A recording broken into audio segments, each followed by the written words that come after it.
নওগাঁয় ২৫০ বছরের দৃষ্টিনন্দন মাটির রাজবাড়ি। প্রত্যন্ত গ্রামের মাঝে দৃষ্টিনন্দন একটি মাটির রাজবাড়ি। চুন সুরকির বাহারি কারুকাজ আর আলোর ঝলকানিতে দোতলা এই রাজবাড়িটি এখনো সবার দৃষ্টি কাড়ে। স্থানীয়দের মতে আজ থেকে প্রায় ২৫০ বছর আগে জমিদার সারদা প্রসাদ রায়ের বাবা এই গ্রামে এসে পালদের কাছ থেকে একটি মাটির দোতলা বাড়ি কিনে নেন এবং তার জমিদারি স্থাপনা করেন।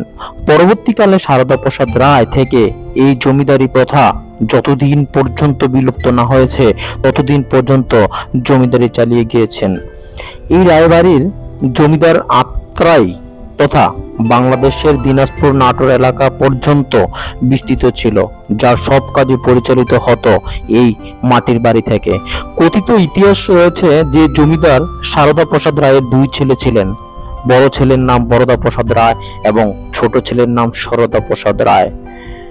বরদা প্রসাদ রায়ের পরিবারকে বলা হতো বড় তরফ আর সারদা প্রসাদ রায়ের পরিবারকে বলা হতো ছোট তরফ। ইতিহাসের বরাদ্দে স্থানীয়রা বলেন, বলিহারের রাজা বিমলেন্দু রায় বাহাদুরের মাতুলালয় ছিল এই রায়বাড়ি।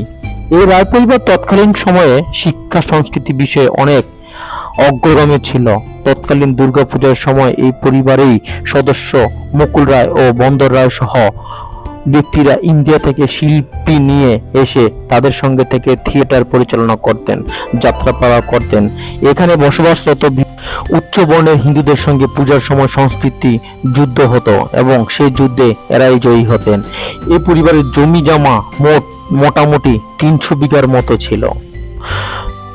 লোকমুখে শোনা যায়, সেই সময়ে চেয়ার নিয়ে কথা বলার সময় এক মুসলিম ব্যক্তির উপর মন্থর রায়ের থুতু লেগে যায় আর এতে করে মুসলিম সম্প্রদায় ক্ষিপ্ত হয়ে ওঠে। এরপর মুজাহার ডাকাত ও ইরফান ডাকাতের নেতৃত্বে সাম্প্রদায়িক দাঙ্গা শুরু হয়।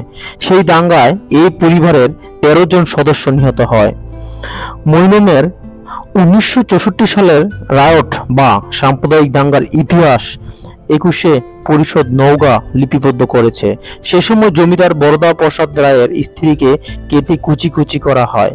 এই ঘটনায় বরদা বাবু কোন রকমের প্রাণে বেঁচে যান। তিনি যুদ্ধের আগ পর্যন্ত এই এলাকার চেয়ারম্যান ছিলেন। ৭১ সালের মুক্তিযুদ্ধের পর রায় পরিবারের সদস্যরা একে এক করে বিভিন্ন জায়গায় চলে যান। সর্বশেষ এখন ছিলেন বরুণ রায় এবং ভাবন রায়। বর্তমান ক্রয়সূত্রে এই জমির মালিক এস এম ফুহানি সুলতান গামা। গামার বড় ছেলে এস এম আসকার ইবনে সুলতান শান্ত বলেন, আমার দাদু এই মাটির বাড়িটি কিনেছিলেন। এরপর নিজের চেষ্টায় বাড়িটির আসল কারুকাজ অক্ষত রেখে নতুন করে রঙের কাজ করানো হয়েছে এবং কিছু কিছু স্থানে সংস্কার করা হয়েছে। যেহেতু বাড়িটি অনেক পুরাতন এবং এর একটা ইতিহাস রয়েছে, তাই চেষ্টা করেছি বাড়িটি মেরামত করে পুরানো ঐতিহ্য এবং জৌলস ধরে রাখার।